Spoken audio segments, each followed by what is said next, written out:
Bonjour tout le monde et bienvenue sur Légende. Aujourd'hui, on va recevoir Michael Ellis, qui est l'ancien patron du guide Michelin, le guide culinaire. Qui devient inspecteur? C'est l'un des secrets professionnels du guide. Tous les inspecteurs sont 100% salariés Michelin, ils font que ça. C'est quoi le menu que vous avez vu le plus cher? Je crois que c'était 1 200 € par personne. Vous étiez cherché à Shanghai dans une espèce de van, un peu comme si tu étais kidnappé, quoi. Ça faisait peur, hein, franchement. Vous l'avez fait?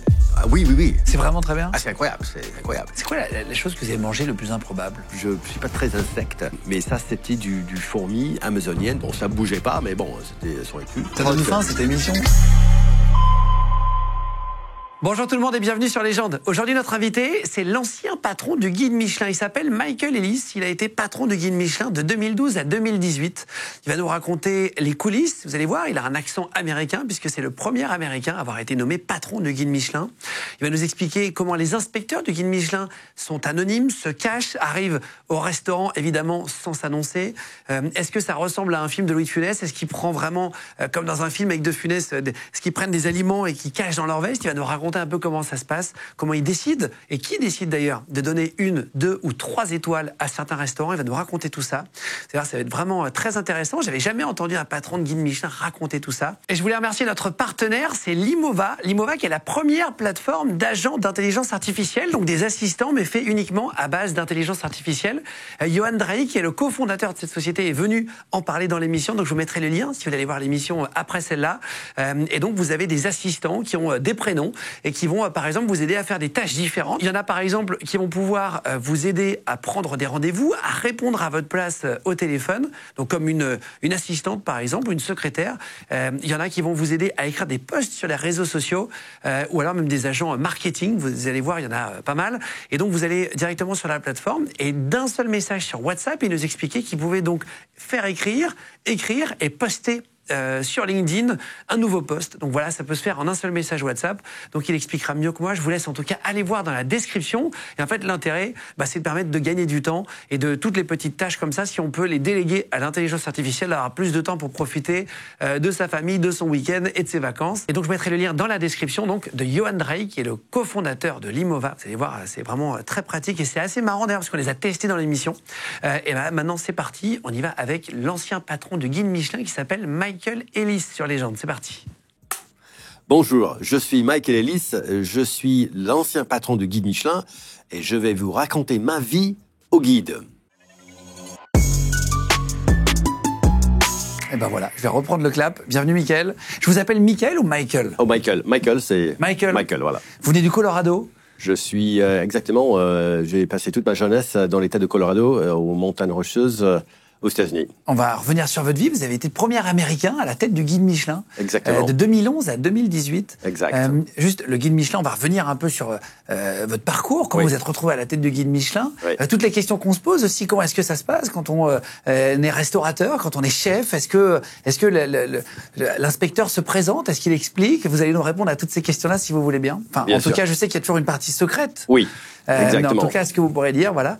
Juste une petite question. Oui. Le guide Michelin, avant, c'était connu surtout pour les pneumatiques. Oui. Guide Michelin et les Absolument. pneus Michelin, c'est la même chose. Absolument. C'est la même maison. Le famille guide Michelin. culinaire et voilà. Exactement. D'ailleurs, pourquoi ils ont fait un guide culinaire alors que c'est une marque de pneumatiques? Oui. Effectivement, c'était pour vraiment encourager, à l'époque, ça commence en 1900, les automobilistes de prendre leur voiture et rouler. Parce que c'est en roulant que l'automobiliste va utiliser le pneu, va user les pneus, parce que c'était vraiment... Il fallait les faire rouler. Absolument, pour encourager les voitures à rouler. Ah, incroyable. Donc c'était pour donner envie aux gens de rouler et donc d'aller dans des endroits sympas et de découvrir des bons restos. Exactement. En fait, c'était un peu le résultat de rouler. Mais pour rouler, il fallait savoir où est-ce que je peux acheter de l'essence, où est-ce que je peux changer mes pneus, où est-ce que je peux réparer ma voiture et où est-ce que je peux dormir et manger. Et c'était à ce moment-là que les clientes du guide a vraiment apprécié ces recommandations de restaurants. Ça donnait envie, en fait, de voyager. En fait, exactement. Exactement. Et après ça, il faut dire que le guide est vraiment devenu, dans les années 50 et 60, le Bible, entre guillemets, pour les gens qui descendaient la Nationale 7 pour aller de Paris, par exemple, le nord, dans le sud.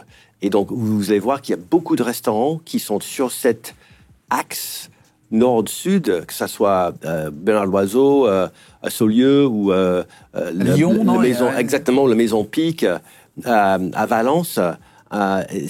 C'était vraiment une étape. Les gens prenaient l'automobile et faisaient une étape dans un endroit mi-chemin ou à un quart ou deux quarts du voyage vers le sud. Et après, les gens, ils aimaient bien vraiment faire plusieurs étapes pour descendre la France en s'arrêtant dans les restaurants, dans le guide Michelin. Pourquoi il est devenu payant, le guide? Est-ce qu'il y a une raison marketing?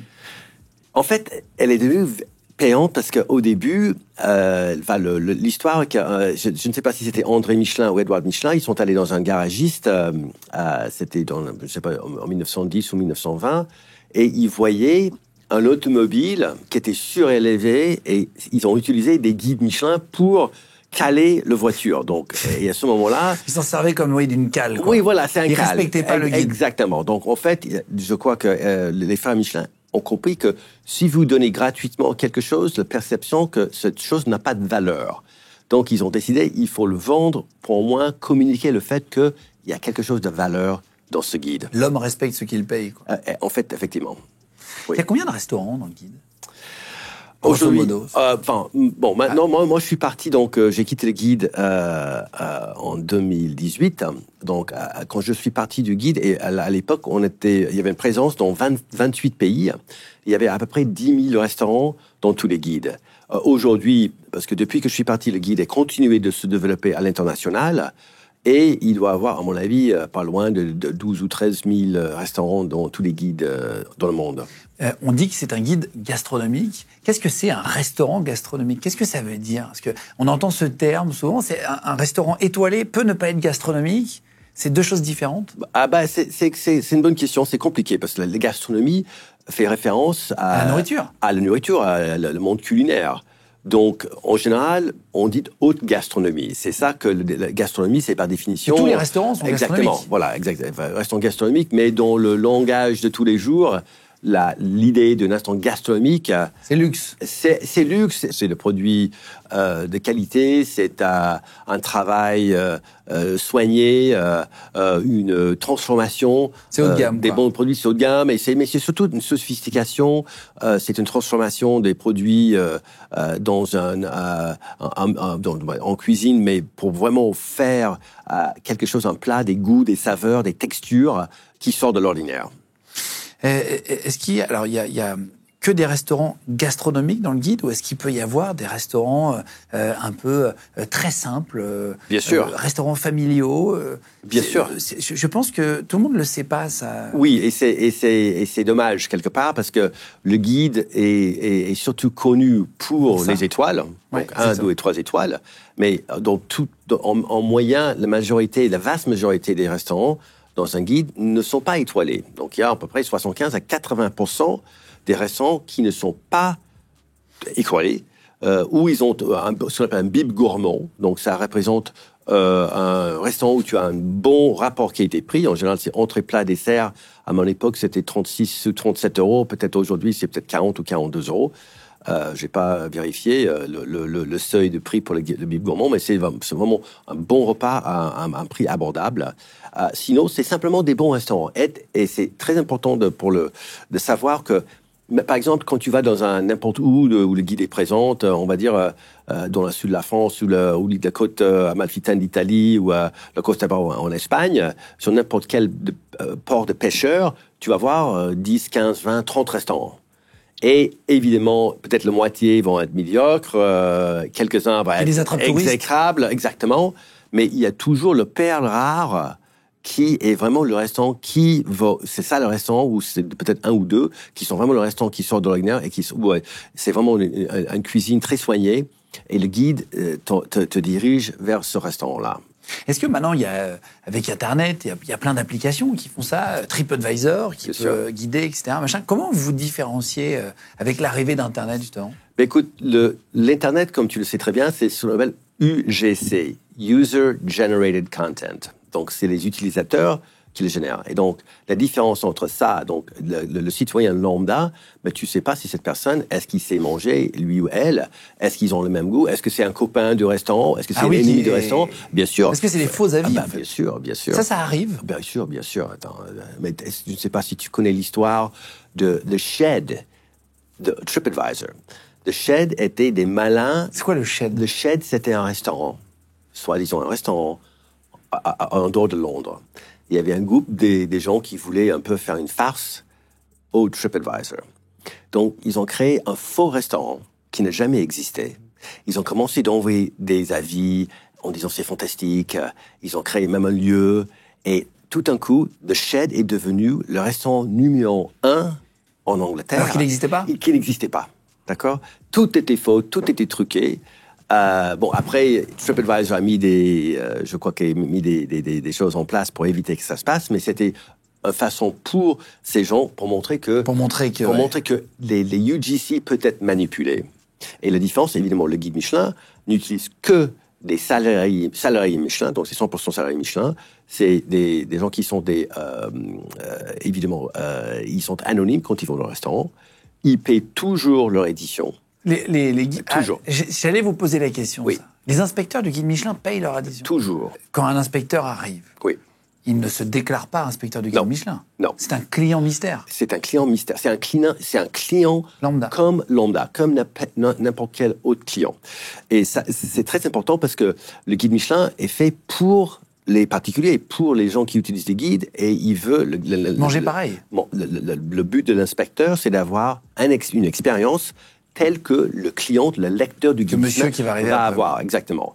Et pour ça, c'est important qu'il soit anonyme ou le plus anonyme possible, parce qu'il peut y avoir des cas où un inspecteur est identifié, c'est rare, mais ça peut arriver. Bon, ça change pas grand-chose. Ça arrive? Oui, ça peut arriver. Comment ils peuvent se faire avoir, les inspecteurs? Comment ils se font reconnaître? Bon, il faut dire que c'est rare, mais bon, dans certains pays, dans les petits pays comme le Belgique, par exemple, il faut dire que chaque pays a les nationaux de leur pays. Donc en France, les inspecteurs sont à vaste majorité français, ou au moins peut-être d'origine, comme moi, peut-être nés dans un autre pays, mais qui sont de nationalité française, où ils sont bien ancrés en France. En Italie, c'est pour respecter le goût des pays, pour connaître? C'est ça aussi. Mais cela dit, on fait déplacer les inspecteurs des autres pays. Ça, c'est pour apprendre un peu comment on cuisine dans les autres pays. Mais on pense que c'est mieux d'avoir les locaux, les nationaux du pays, comme inspecteurs dans chaque pays. Et en fait, ce qui est très important, parce que la culture française, c'est quand même chaque pays a sa culture culinaire, sa culture. Oui, c'est dur de juger une nourriture coréenne si on n'est jamais allé en Corée. Exactement. Parce qu'un bon resto, c'est ça. Quoique on envoie des Français ou des Américains ou des Italiens en Corée justement pour manger dans les restaurants coréens, pour qu'ils puissent juger les restaurants coréens. Il y a une anecdote sur ça, c'est pour ça que je veux lancer là-dessus. Oui. Mais on va y revenir. Oui. Juste, vous disiez, parfois, ils se font cramer. Ah oui, voilà. Par exemple, pour revenir à ça, donc, par exemple, dans un petit pays comme le Belgique, ok, en Belgique, je ne me rappelle plus, il y avait peut-être une douzaine d'inspecteurs, pas énormément pour un petit pays. Évidemment, si les inspecteurs en général, un inspecteur, quand il est embauché, il ou elle, ou il reste 6 mois et il s'en va parce qu'il comprend que c'est pas possible la vie d'un inspecteur qui est, on peut revenir c'est pas une vie pas facile. Tout le monde dit, j'aime bien manger dans les restaurants, on va me payer pour manger dans les restaurants, quel boulot fantastique. Pas tout à fait ça. Donc, l'inspecteur, ou il reste 6 mois, ou il reste toute sa carrière, il part à la retraite parce que la réalité du guide Michelin, comme il n'y a pas d'autres guides Michelin vraiment, il y a aucun guide Michelin ailleurs qui emploie les salariés plein de temps. Oui, ça n'existe pas. Ça n'existe pas. Donc, si vous avez passé 5 ou 10 ou 15 ans au guide Michelin, c'est pas comme il y a un autre guide Michelin où tu peux partir pour travailler. Donc, parfois, il y en a qui se font reconnaître? Ils sont reconnus, pourquoi? Parce qu'ils sont là depuis 10, 15, 20, 30 ans, on va dire. Et évidemment, en plus, ils essaient d'éviter de faire ils participent pas dans les événements où ils sont vus, mais il se peut qu'ils commencent d'être connus, et à ce moment-là, c'est pas impossible qu'un inspecteur soit reconnu quand il ou elle va dans un restaurant. Or, si c'est sur le moment, c'est pas possible. Un restaurant 1 étoile peut pas tout d'un coup faire un repas 2 étoiles sur place. S'il sait que l'inspecteur va venir une semaine avant... Ah oui, il peut préparer. Il peut, voilà, changer de fournisseur, il peut prendre la meilleure qualité. Enfin bon, mais si l'inspecteur est là, et imaginons que le chef le maître d'hôtel ou le chef de salle dise « Ah tiens, je pense qu'il y a un inspecteur chez nous en cuisine. » En fait, dans mon expérience, ça retourne contre le restaurant parce que, comme moi, souvent, tu manges froid. Parce qu'ils sont en train de chipoter donc ça les aide pas de charcuter voilà, ils sont en train de tripoter les plats avant que ça sorte de cuisine, que ça c'est froid. Donc et ça arrive que parfois les restaurateurs reconnaissent, on va appeler je sais pas, Patrice. Oui. Ils vont voir Patrice et ils disent écoutez, on vous invite, c'est un plaisir d'avoir un... Et là vous refusez. Ah oui, c'est pas impossible, mais ça sera Pour pas qu'on dise que ça a été acheté en fait. C'est complètement contre l'ADN et les règles internes de Michelin, et en plus les inspecteurs, ils ont très bien, ils ont leur planning est très carré, très programmé dès le début. Donc on sait aussi que pour chaque endroit ils font midi et soir. En général ils font 4 jours par semaine. 2 repas par jour, donc et évidemment il y a le compte rendu et toute l'analyse de ce qu'on appelle l'essai de table, et aussi il y a la note qui va avec. Donc ils vont payer. Et plus il y a aucun. Là aussi c'est important parce que surtout par exemple en Chine, à Hong Kong, il y avait beaucoup de rumeurs que on pouvait acheter des étoiles parce que si on donne à l'inspecteur l'argent, il peut y avoir l'étoile. Mais ça c'est impossible pour la simple et bonne raison, c'est que quand le guide, chaque pays décide de l'attribution des étoiles chaque année, c'est une décision collective, collégiale. Donc ça veut dire qu'un inspecteur peut proposer l'addition ou l'octroi d'une étoile ou le 2e ou 3e étoile à un restaurant, mais pour confirmer cette décision, on envoie un autre inspecteur. Ah oui, c'est 2, c'est pas un seul gars. Ça, c'est jamais. Donc, imaginons au pire que il y a un restaurateur qui décide où il y a un inspecteur corrompu, imaginons, moi j'y crois pas pour une seule seconde, mais même imaginons au pire qu'il y a un inspecteur qui accepte l'argent pour proposer d'un autre restaurateur pour faire... Il y a un autre inspecteur qui va pour confirmer. Donc c'est impossible. Donc qui devient inspecteur? Comment vous recrutez les inspecteurs au guide Michelin? On a beaucoup de candidatures spontanées. Parce que dans le métier, donc il faut dire la vaste majorité des inspecteurs viennent du métier de restauration, au métier de la bouche au moins. Vous d'ailleurs, on en parlera après. Oui, vous étiez commis de cuisine, vous avez commencé comme ça. Exactement. Donc il faut être passionné par la gastronomie, passionné par la cuisine, passionné par la restauration. En fait, donc on reçoit beaucoup de curriculum vitae. Après, on voit, il y a beaucoup de gens qui pensent qu'ils n'ont aucun background dans la cuisine et il veut voyager, et il mange dans un restaurant et payer pour ça. Donc là, parce que c'est un métier qui fait rêver. Oui, tu dis que tu voyages, tu payes pas les restaurants. Oui, voilà. Tu manges, on va en parler. Oui. Mais combien font par semaine de restaurants chaque inspecteur fait combien de restaurants par semaine? Par semaine, il fait en général, selon le pays, entre 8 et 10 repas par semaine et entre 200 et 250 repas par an. Mais souvent seul, presque tout le temps seul. Le seul moment où un inspecteur est accompagné, c'est quand ils vont ou elles vont dans un restaurant 2 étoiles ou 3 étoiles, pour confirmer. Ils y vont à 2 en même temps? Oui, ça peut arriver. Mais pardon, mais du coup, quand ils sont tout seuls, c'est plus facile de savoir que c'est un inspecteur. Non, il y a beaucoup... Moi, j'ai passé avant de rejoindre le guide Michelin, j'ai passé je ne sais pas combien, des centaines de repas dans les restaurants étoilés, c'est toujours ma passion, seul. Et moi, on m'a jamais suspecté, je pense pas, d'être un inspecteur du guide Michelin. Je pense qu'il y a quand même on voit beaucoup des gens qui travaillent et qui voyagent. Oui, voilà, même des gens qui voyagent seuls ou qui fait placement. Moi, j'ai fait beaucoup de restaurants 2, 3 étoiles seul parce que c'était un plaisir pour moi. Ah oui. Donc oui, il y a beaucoup de gens qui sont vraiment des passionnés de gastronomie. Et des fois, c'est bien parce que tu peux vraiment te concentrer sur ton repas quand tu étais seul aussi. Donc c'est des gens qui ont travaillé dans la gastronomie. Oui. Il n'y a pas d'âge particulier? En général, comme ça prend du temps d'être un bon inspecteur, il faut 5 bonnes années pour être vraiment un inspecteur vraiment confirmé. Parce que par définition, quand un inspecteur démarre, Il faut, si tu n'as pas tu n'as pas une grande expérience culinaire dans les restaurants, comment tu peux juger un repas si tu n'étais pas formé par un inspecteur senior. Et donc ça fait aussi partie de formation et même l'identification de l'inspecteur, parce que il faut avoir la capacité physiologique de goûter. C'est comme les nez dans le parfum ou dans le vin. Tu sais, des gens qui ont la capacité olfactoire et c'est le nombre de papilles sur la langue. Donc il y a certains gens qui sont très sensibles au goût. Vous faites des tests quand vous testez les nouveaux inspecteurs? Oui, toujours. En fait, ce qu'on fait pour qu'un inspecteur soit embauché, au moins à mon époque, on amenait, une fois qu'on a fait les entretiens avec le candidat, on amenait le candidat avec un inspecteur senior dans un restaurant 1 étoile en général, et il prenait ou le menu de dégustation ou le même entrée plat dessert ou entrée plat poisson, entrée poisson viande dessert, les mêmes choses, les mêmes plats ensemble. Et on avait expliqué aux candidats le format, comment on fait l'analyse, comment on approche l'analyse.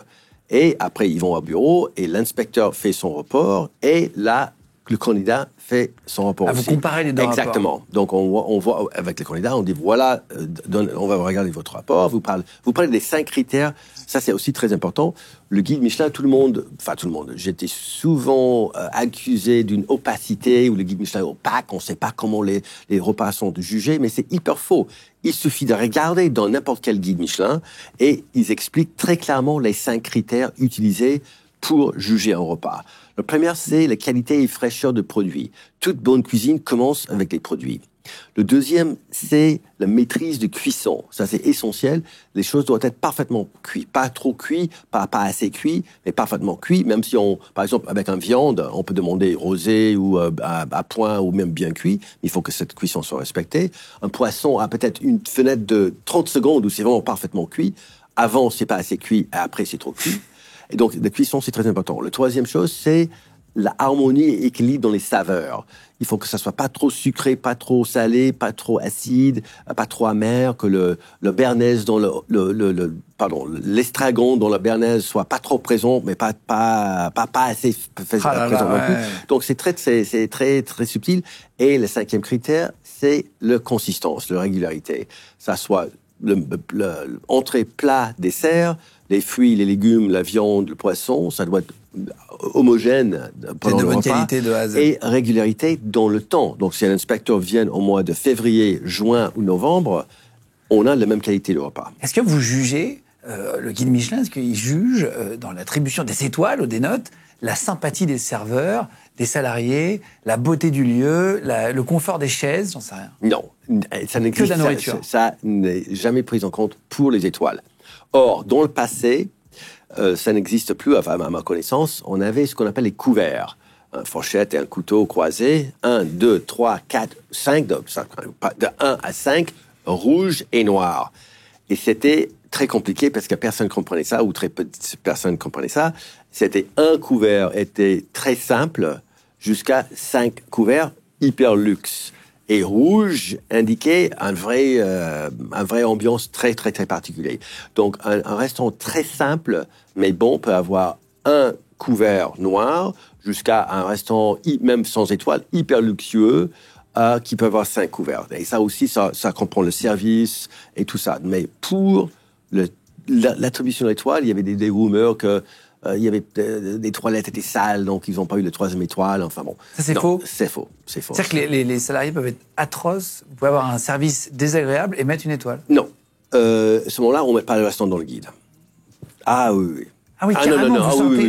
ça arrive que vous soyez tombé ou que des inspecteurs tombent sur des mecs qui ne sont pas sympas? Oui, ça peut arriver. Ça peut arriver. Parce qu'il ne faut pas oublier que l'objectif du guide, c'est de guider les lecteurs dans une bonne expérience. Du moment que c'est vraiment une expérience atroce, vraiment on enlève carrément le restant du guide. Alors, petite question aussi, est-ce que si un inspecteur n'aime pas l'artichaut, au hasard, oui, et qui tombe sur un plat dans le menu de dégustation où il y a de l'artichaut, est-ce qu'il passe au-dessus du fait qu'il n'aime pas une saveur, parce que ça reste un être humain, donc il a des goûts aussi, oui, chaque être humain a des goûts différents, oui, qui lui appartient. Est-ce que c'est un problème ou est-ce qu'il passe au-dessus? Non, il faut absolument pas. Effectivement, il y a certains produits qui sont vraiment... La coriandre. Le coriandre, enfin, voilà. La coriandre, c'est quand même oui, pas. mais bon, un plat qui est... Sauf allergie, évidemment, ça c'est un autre cas de figure. Mais en général, par exemple, on prend les riz de veau. Riz de veau, par exemple, moi, les riz de veau, c'est pas ma viande préférée. Mais le riz de veau, c'est un produit... Moi, j'adore. Okay, très bien. Mais pour que ça soit bon, il faut que ça soit parfait.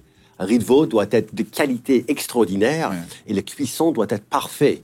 Donc, c'est vraiment Moi, je prends souvent des riz de veau quand j'étais au guide, même si c'est pas mon premier choix, parce que ça vraiment démontre la capacité du restaurant d'obtenir le meilleur riz de veau possible et de le faire cuire d'une façon extraordinaire. Et aussi, c'est le poisson rouget. Le rouget, c'est pas mon poisson préféré non plus, mais le rouget, quand c'est bien fait, c'est fantastique. Quand c'est pas parfaitement bien fait, c'est beaucoup moins bon. Donc, il y a des produits, l'artichaut, c'est pareil. Donc, il y a certains produits phares qu'on teste pour voir la vraie capacité du produit jusqu'où on peut l'emmener. Exactement. Ouais. Les riz de veau, si je dis pas de bêtises, je crois que c'est le menton, c'est en dessous du menton, hein, c'est au niveau de la gorge de la vache, quoi. C'est là, oui, le thalamus. Je sais pas, oui. Petite question aussi, on parle d'inspecteurs, il y en a combien dans le monde? Il y a combien d'inspecteurs chez Ça, c'est l'un des secrets professionnels du guide, mais comme je dis, il y en a assez pour faire le travail. Donc, ça reste secret. Ça reste secret. Est-ce qu'ils sont tous... est-ce que c'est tous leur métier principal ou est-ce qu'il y en a qui sont dans une boîte et qui vont aider le guide Michelin le week-end Non, tous les inspecteurs sont 100% salariés Michelin, ils font que ça. Et c'est vraiment un boulot de travail de plein temps, hein, parce que c'est très prenant. Parce que avant, ce n'est plus le cas.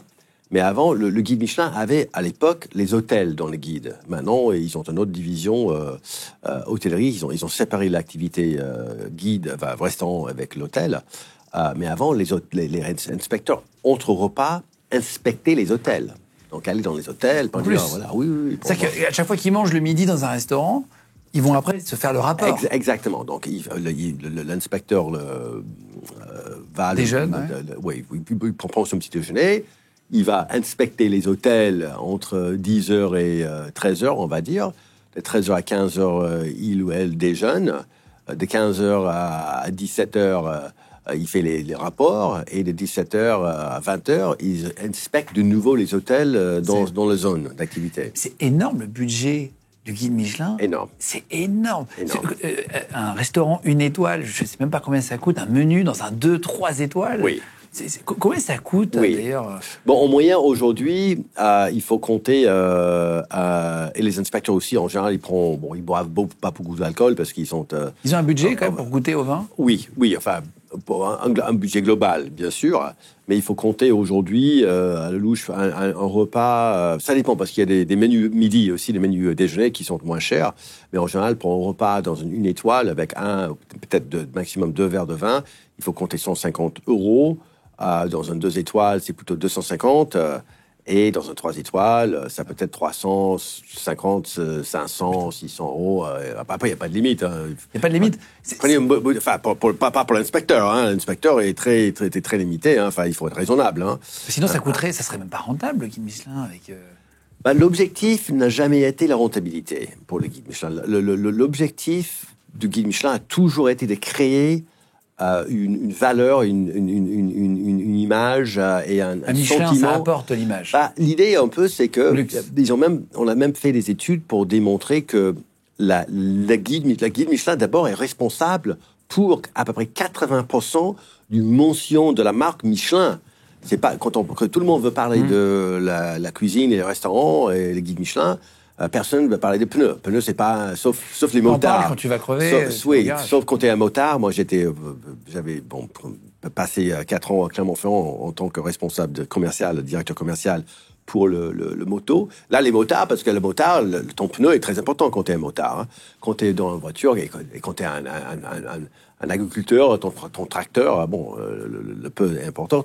Mais l'idée avec l'automobiliste, c'est que parce que Michelin, quand même, ils font pour moi des meilleurs pneus sur le marché, mais ils sont pas les moins chers. Donc l'idée, c'est que du moment que tu as cette espèce presque subliminale, Michelin, qualité, étoile, ça te pousse vers l'achat d'un pneu Michelin pour ta voiture. Et ils ont montré que ça marche. C'est rassurant, quoi. Parce qu'on a confiance. Ça crée une espèce d'attractivité pour la marque. C'est quoi le menu que vous avez vu le plus cher, vous, hors vin, dans un restaurant? Qu'est-ce que vous avez déjà vu comme prix? Sans le citer, on s'en fiche, hein, c'est pour se rendre compte. Je crois, probablement en Suède, je crois que c'était 120, 400, l'équivalent de 460 €. Pour un menu? Pour un menu, oui. Je m'attendais à même plus que ça. En fait, c'est le vin qui coûte très cher. Ça dépend. Je m'arrête parce qu'il y avait le fameux Ultraviolet à Shanghai, de Français Paul Perret, qui a eu 3 étoiles. J'ai eu le plaisir de lui donner d'abord 2 étoiles, et après, l'année après, ça soit la 3e étoile, où c'était une expérience absolument unique au monde, complètement sensorielle, où vous étiez cherché à Shanghai dans une espèce de van avec les fenêtres noircies, enfin, vous ne pouvez pas regarder dehors, un peu comme si tu étais kidnappé, quoi. Et on t'amène dans une zone industrielle de Shanghai, et tu rentres dans une espèce d'entrepôt, dans un ascenseur. Les clients, ça faisait peur, hein, franchement. Et tu arrives, et l'ascenseur s'ouvre, et c'était une énorme pièce, avec une énorme table, avec, je crois qu'il y avait 18 ou 20 places, avec une lumière qui illuminait le nom de chaque invité sur la table. Et après, il y avait une série de lumières, son et lumière, films, même du brouillard avec le goût de lotion quand tu mangeais la coquille Saint-Jacques ou la abalone. Enfin, il y avait tous les sens étaient. Vous l'avez fait? Oui. C'est vraiment très bien. Ah, c'est incroyable. Ça, c'était beaucoup plus cher encore, ouais. Ah oui, je crois que c'était 1 200 € par personne, quelque chose comme ça. Oui. Mais c'était incroyable, c'est une expérience absolument. Mais c'était pas bon. C'est pas rentable, parce que Paul avait d'autres activités. Mais c'était vraiment une expérience absolument incroyable. Quand vous étiez patron du guide Michelin, oui. Votre visage était connu, vous. Oui, bien contrairement sûr. aux inspecteurs. Absolument. Donc, quand vous arriviez dans un resto, même en famille ou naturellement, oui. Ça faisait peur, non? Oui. Parce que je suis allé avec quelqu'un du guide Michelin il n'y a pas longtemps déjeuner par hasard, un ami m'a présenté, qui a une fonction importante et qui était aussi reconnu parfois par les restaurateurs. Oui. Et il m'a dit, il ne faut surtout pas qu'ils sachent, sinon ils vont passer un mauvais service. Terrible. En fait, vraiment, vous faites peur, en fait. Ah oui, parce que même j'ai beau à expliquer au restaurateur et au chef que le fait que je suis le porte-parole et le visage connu du guide Michelin, ça veut dire par déontologie, par définition, mon expérience ne compte pas, parce que je suis connu, donc c'est déjà dilué, jusqu'au point, mais il ne croyait pas du tout pour une seule seconde. Donc, et en plus, il me donnait des plats après plats après plats. Et non, mais c'était terrible. Jusqu'au point, je me rappelle, quand je terminais pas mes plats, j'avais des chefs qui me disaient après qu'ils ne pouvaient pas dormir l'année avant que le son du guide. Donc, j'ai commencé, quand j'allais dans les restaurants, j'ai amené des petits sacs en plastique avec moi. Et ce que je n'arrivais pas à manger, j'ai mis dans le sac en plastique ou dans les sopalins, et j'allais dans les toilettes et j'ai bouché je ne sais pas combien de toilettes. C'est vrai? Oui, parce que je pouvais pas laisser quoi que ce soit sur mon assiette. Ils étaient tétanisés, ils étaient terrifiés par ça. Donc j'ai essayé pour pas leur faire ça. J'ai essayé, littéralement, j'ai jeté ce que j'arrivais pas à terminer dans les toilettes, dans les restaurants. C'est fou. Juste pour parler du quotidien, puis après on va parler de vous justement et de vos goûts d'ailleurs. Votre meilleur restaurant, je vous poserai des questions, je pense que tout le monde se pose aussi. Juste, rien à voir, vous avez vu L'aile ou la cuisse? Bien sûr, fantastique. Avec De Funès. 3 ou 4 fois, bien sûr. C'était un film où il jouait le rôle d'un inspecteur. C'est le guide du chemin. Ça s'appelait pas le guide Michelin, mais le guide du chemin. Mais c'était la même chose. Mais c'était incroyable. Est-ce que, comme dans L'aile ou la cuisse, justement, on voit des moments de Funès qui va attraper une pipette et il prend des gouttes ou des petits morceaux de viande, je crois, puis il les met sous sa veste dans des petits récipients pour faire des analyses. Est-ce que ça, c'est crédible et est-ce que ça se passe comme ça? Non, parce que l'analyse se passe sur le palais, dans la bouche. C'est ça où se révèlent les saveurs, les textures, l'équilibre, toutes les composants du plat, et c'est dans la bouche. Hein. Donc après, le contenu chimique n'est pas intéressant, ne révèle pas. Vous savez combien vous dépensez chaque année en restaurant par inspecteur? Est-ce que c'est officiel, ça, ou c'est des chiffres? Non, c'est un énorme budget, hein, parce que... C'est plus que leur salaire, il y a bien sûr, les inspecteurs, ils ont une voiture de fonction, ils payent leur hôtel, ils payent leur repas, ils sont salariés. Donc, c'est un énorme budget. C'est pour ça qu'il y a un seul guide Michelin. L'investissement nécessaire de Michelin est énorme. Et c'est pas... maintenant, le business model est en train avec avant, c'était évidemment le seul source de revenus était la vente des guides. Et l'année où on a vendu le plus de guides, c'était en 1904 en France. La France a toujours été le marché numéro un pour les ventes de guides. En 1990, je pense que c'était 600 000 guides. 600 000 guides. Et 20 ans après, en 2000, quand je suis arrivé en 2011, je pense qu'on était à 100 000. Donc, c'est sûr qu'avec la révolution digitale, le vent des guides, le vent des guides continue, parce qu'il y a toujours des gens comme moi qui aiment bien toucher le papier, et aussi les collecteurs, parce qu'il y a beaucoup de collecteurs qui chacun va avoir le guide pour chaque année. Est-ce qu'ils peuvent parfois venir avec quelqu'un? Est-ce que parfois un inspecteur vous dit est-ce que je peux y aller avec ma femme ou quelqu'un parce que lui il va avoir un doute, ou ça fait 2 fois que j'y vais, j'ai peur qu'il comprenne? Non. Non. Jamais? Non. L'inspecteur ne peut pas être accompagné avec... à l'extrême, si l'inspecteur était sur la route, ils sont pas surveillés. Hein, et si jamais lui ou elle était dans un endroit où il connaissait quelqu'un et il avait ou elle avait invité quelqu'un pour l'accompagner, mais ça sera une note à part, bien sûr. Donc, mais c'est pas impossible, mais ça n'aurait aucun impact sur le repas. Est-ce qu'ils viennent le midi, le soir, la semaine, le week-end, un jour férié, ça peut être n'importe quand? Non, en général, c'est rarement le week-end, parce qu'ils ne travaillent pas le week-end. En général, c'est en semaine. C'est pas exclu, mais en général, ça peut être un samedi, mais rarement un dimanche. C'est en général en semaine, et c'est le midi et le soir, midi ou soir. Est-ce que ça vous est arrivé de voir un restaurant catastrophique? On voit des émissions parfois avec Philippe Etchebest, qu'on embrasse sur M6, oui, par exemple, pour en donner une, oui, où il va dans des restaurants... Cauchemar en cuisine. Oui, voilà, cauchemar en cuisine, oui, pour donner un exemple. Est-ce que ça vous est déjà arrivé, vous, d'aller dans un restaurant catastrophique, sans le citer, mais de vous retrouver vraiment dans un truc horrible? Oui. Pas pour mon travail avec les guides, mais personnel, je suis allé, c'est rare, mais il m'est arrivé d'être dans les restaurants où j'étais obligé de partir parce que où le service n'était pas bon, où c'était trop chaud, ou trop bruyant, ou aussi des fois il se peut que les restaurants sont vraiment, on mange mal. Hein, il y a aucune maîtrise surtout les restaurants dans les zones touristiques en pleine saison. Ouais. Ça peut être mal géré. C'est quoi la pire chose que vous ayez vue dans un resto? Probablement la pire chose, mais c'était pas le restaurant, mais c'était un client. Il y avait un couple et apparemment l'homme a dû dire quelque chose que la femme n'a pas apprécié et elle a pris son verre de vin rouge et jeté le verre de vin rouge dans le visage de l'homme, mais elle a arrosé aussi la table derrière. Donc une femme avec une robe blanche derrière qui était toute... Ouais. Dans un restaurant haut de gamme? Ah oui, non. C'était un bon restaurant. C'était pas un restaurant étoilé, mais c'était un bon restaurant assez chic. Oui. Oh, wow. Donc, bon. C'est quoi les critères pour avoir 1 étoile, 2 étoiles, 3 étoiles? Parce que on se demande toujours, est-ce que c'est un peu, pas au pif, mais voilà, tiens, il mérite, mais comment est-ce qu'il y a des critères précis à cocher, des cases? Oui. On utilise toujours les 5 critères. Vous nous aviez donné ça. Voilà. Après, dans le lexicon guide Michelin, c'est un restaurant 1 étoile vaut l'étape. Ça vaut le coup de s'arrêter pour manger là.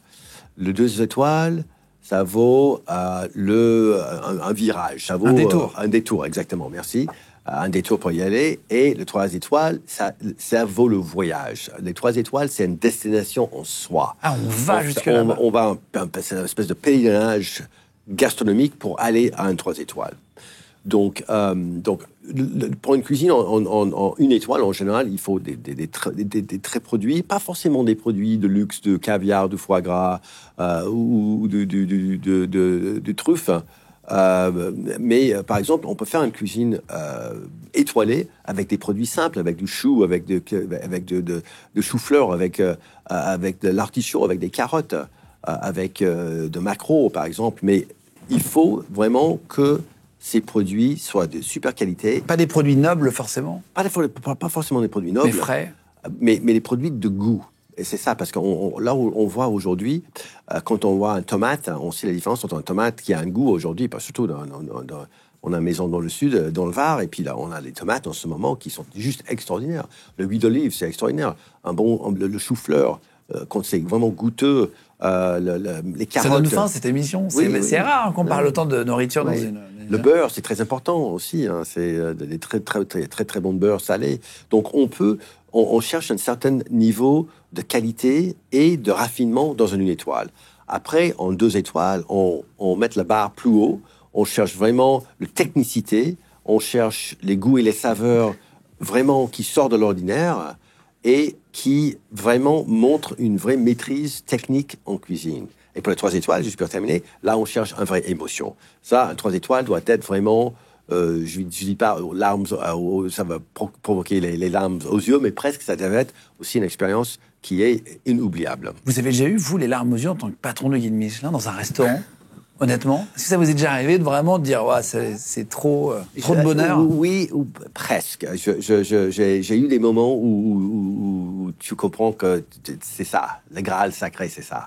Les 3 étoiles, c'est ça. C'est quoi votre restaurant préféré? Vous avez été patron de guide Michelin. J'en ai fait tellement que je ne peux pas. J'ai fait un calcul que dans mes presque 7 ans et demi au guide, j'ai fait à peu près 1600 restaurants étoilés. Donc j'en ai fait beaucoup. Vache. Vous avez quasiment tous fait, non? Comment? Vous les avez quasiment... Non, loin de là. En France, il y en a plus que 1600? Ah oui, non. Non, en France, étoilés, quand je suis parti, ils avaient à peu près, total étoiles, 601 étoiles, 82 étoiles, il y a un moment, il y a 7-8 ans, 601 étoiles, si ma mémoire est bonne, 601 étoiles, 85 2 étoiles et 26 3 étoiles. Donc ça fait un petit peu moins de 700. Mais j'ai fait de tous les 3 étoiles au monde, quand il y avait 126, quand j'étais au guide, j'en avais fait 85. Donc j'avais fait les 2 tiers, oui. Par exemple, il a fait son dernier service après presque 40 ans de 3 étoiles consécutifs aux Places de Vosges, le restaurant L'Amboisie, Bernard Pacaud, qui était pour moi l'un des plus grands génies de la cuisine, de haute cuisine classique française. Moi, j'ai eu des moments de grande émotion là, fantastiques. Mais tous les chefs, que ce soit Alain Passard, j'ai pas envie. Il y a tellement. Non, parce que vous savez que si vous dites un nom, oui, c'est ça. Ça va vexer les autres. Je parle à Bernard parce qu'il a terminé. Terminé. Est-ce qu'il y a un restaurant pas étoilé, vous adorez aller, où c'est vraiment un truc, vous dites, tiens, c'est pas de la cuisine gastronomique de luxe, mais c'est très très bien? Moi, j'aime les choses simples. Moi, j'aime beaucoup, par exemple, les pizzas napolitaines, style napolitaine. Moi, j'adore les pizzas très, très, très simples. J'ai aussi les restaurants de barbecue un peu à l'américaine. J'aime beaucoup, même les restaurants simples.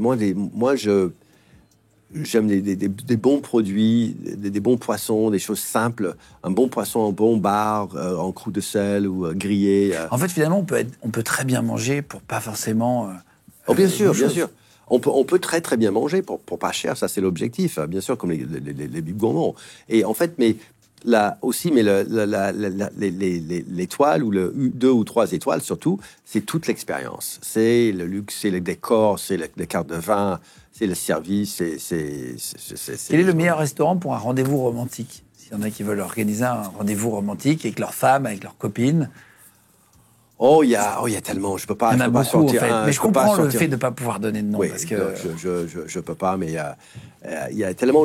Aujourd'hui, le vrai problème, le challenge en France, c'est le personnel. Aujourd'hui, le Covid était terrible pour le métier, pour 2 raisons. D'abord, évidemment, tout le monde était fermé.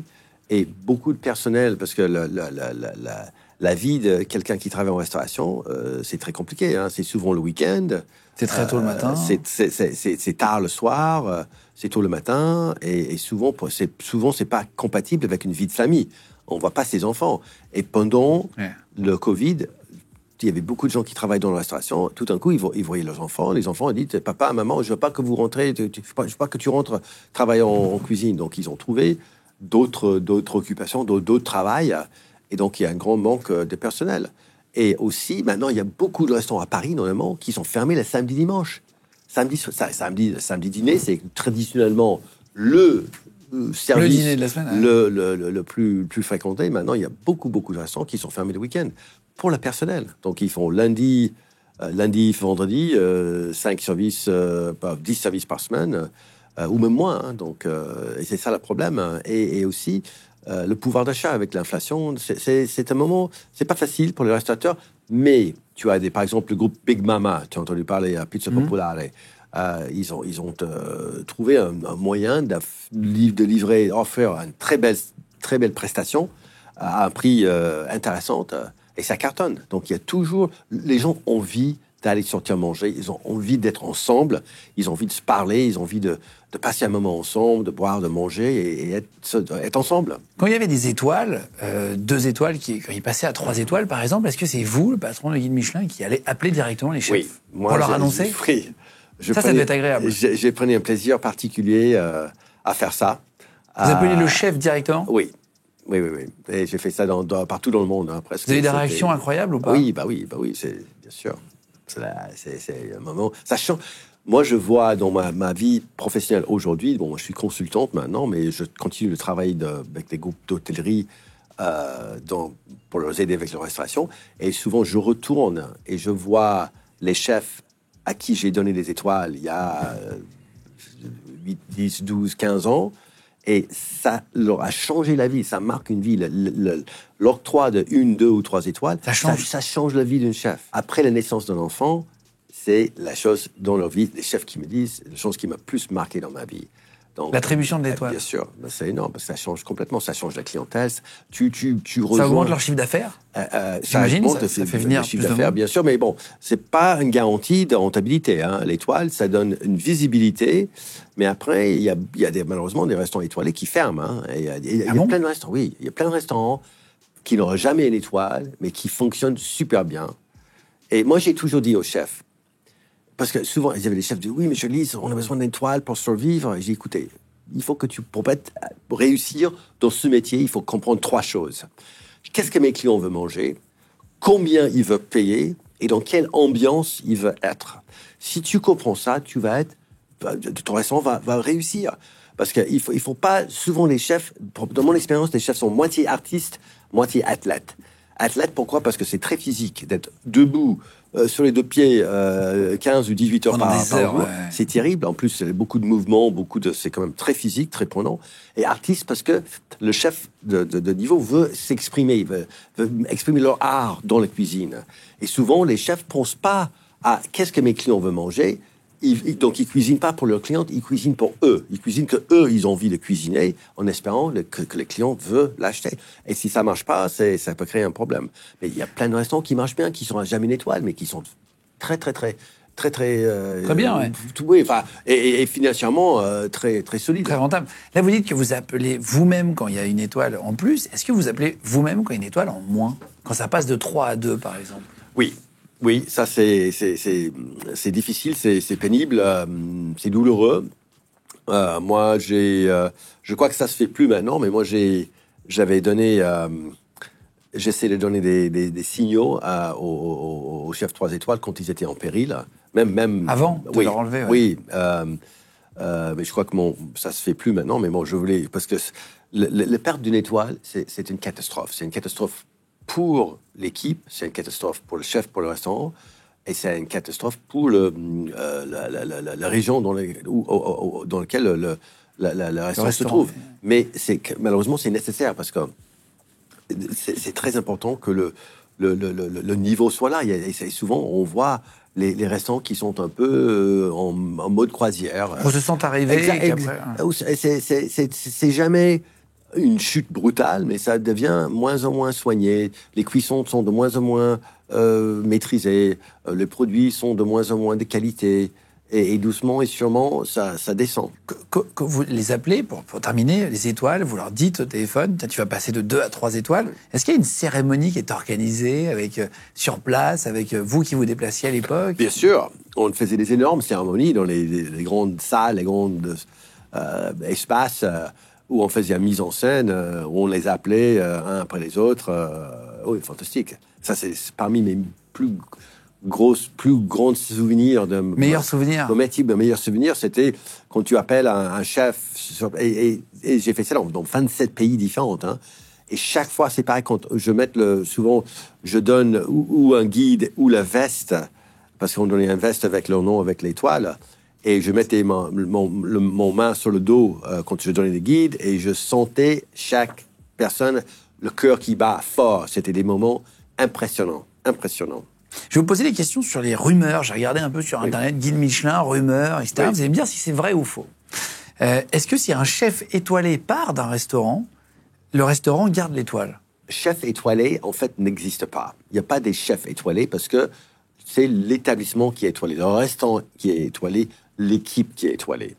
Après, dans le langage commun, on dit un chef étoilé, mais ça n'existe pas. Bon, qu'est-ce qui se passe? Quand un chef quitte un restaurant, le chef de cuisine, parce qu'il y a toute une brigade, il y a le chef, il y a le sous-chef, il y a le chef de partie, demi-chef de partie, commis, etc., etc. Quand le chef de cuisine part, je vais vous donner un exemple. Christophe Baquier, à qui j'ai donné 3 étoiles dans mon dernière année, en 2017, au Guide Michelin, le restaurant Le Castellet, dans le Var, dans le Castellet-Var.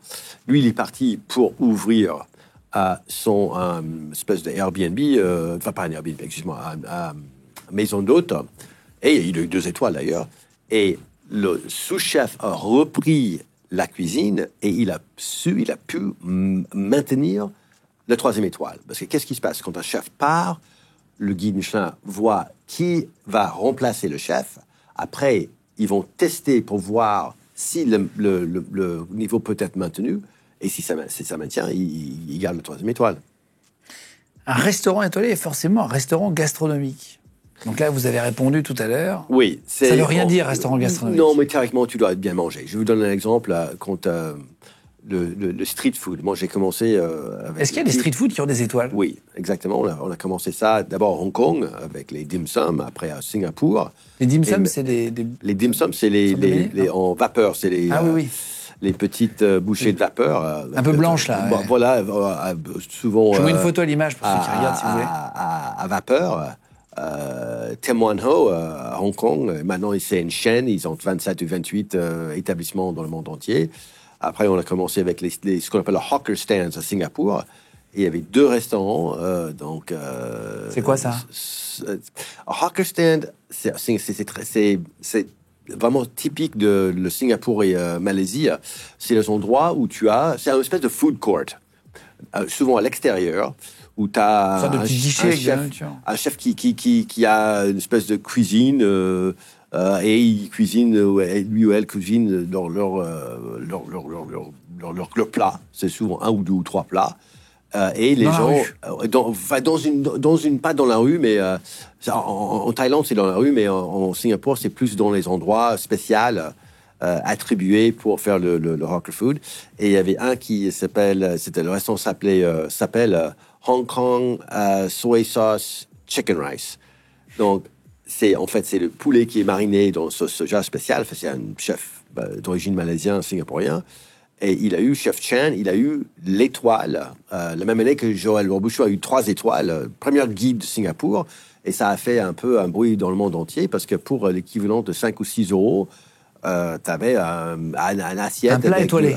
Oui, un plat étoilé. Et bon, il y a beaucoup de chefs qui étaient quand même en dehors de choqués. Et j'ai dit, écoutez, allez voir. Et tu me dis ce que tu penses. Et beaucoup de chefs qui sont allés pour voir, écouter, ils ont dit que c'est vrai que c'était incroyable. Parce que la qualité du poulet, c'était mariné 24 heures, c'était cuit parfaitement, c'était goûteux, c'était savoureux, avec le jus dans le riz. C'était un truc absolument fantastique. Et, il y a de la street food étoilée. Oui, absolument. Est-ce qu'il y en a en France? Non. Parce que la France n'a pas de culture de street food. T'as des produits comme t'as des choses comme le panis, des choses un peu, mais c'est pas comme en Asie. Le vrai street food, c'est vraiment quelque chose d'asiatique.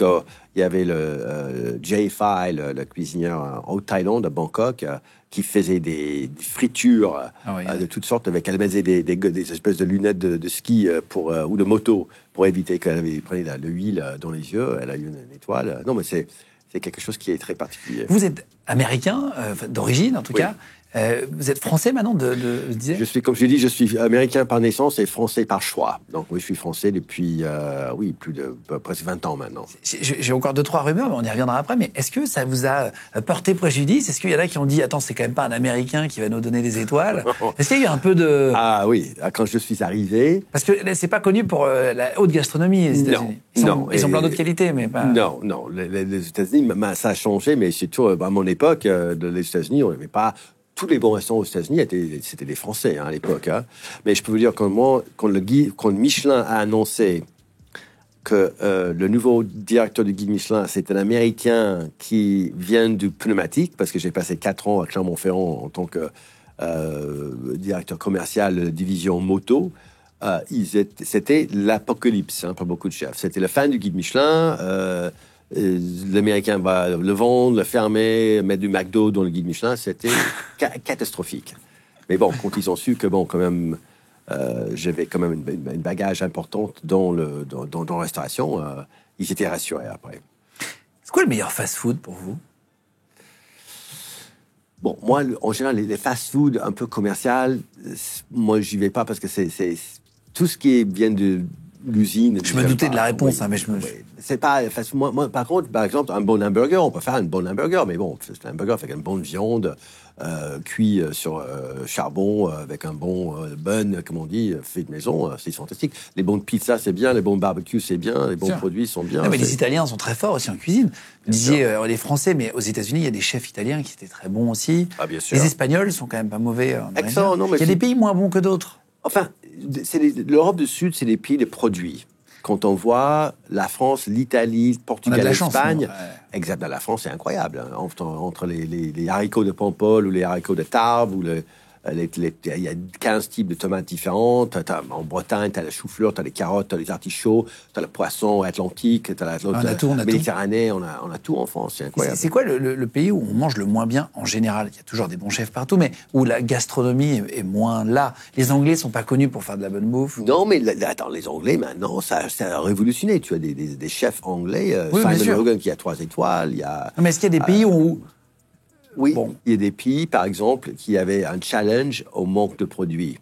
Le Hollande, par exemple, en Hollande, mais ou même en Norvège ou la Suède. Mais le Scandinavie, ce qu'ils ont fait maintenant, ils ont quand même, avec Björn Fransen, qui est chef suédois, qui a 3 restaurants, 3 étoiles maintenant, un à Stockholm, un à Singapour et maintenant un à Dubaï, ils ont su quand même utiliser l'inspiration nordique avec des produits qui viennent un peu de partout et faire une vraie cuisine qui sort de l'ordinaire. Regarde Copenhague, il y a 20 ans, personne n'allait à Danemark c'était pas une destination gastronomique. Maintenant, avec Noma, The Alchemist, Geranium, c'est devenu une étape gastronomique. Donc, je crois, et même en Angleterre, l'Angleterre a toujours eu parmi les meilleurs langoustines, par exemple, écossais, fantastique. Le problème, c'est que dans le passé, ils ne savaient pas les cuisiner. Tout était trop cuit en Angleterre. Maintenant, ils ont des jeunes cuisiniers, ils ont un peu modern British cooking, et ils utilisent, ils transforment, mais souvent, ils sont formés en France. Est-ce qu'un restaurant vegan peut avoir des étoiles? Oui, il y en avait un. Comment elle s'appelle Claire, c'était une jeune femme, je crois qu'à côté de Nantes. Elle a eu une restaurant vegan qui a eu une étoile.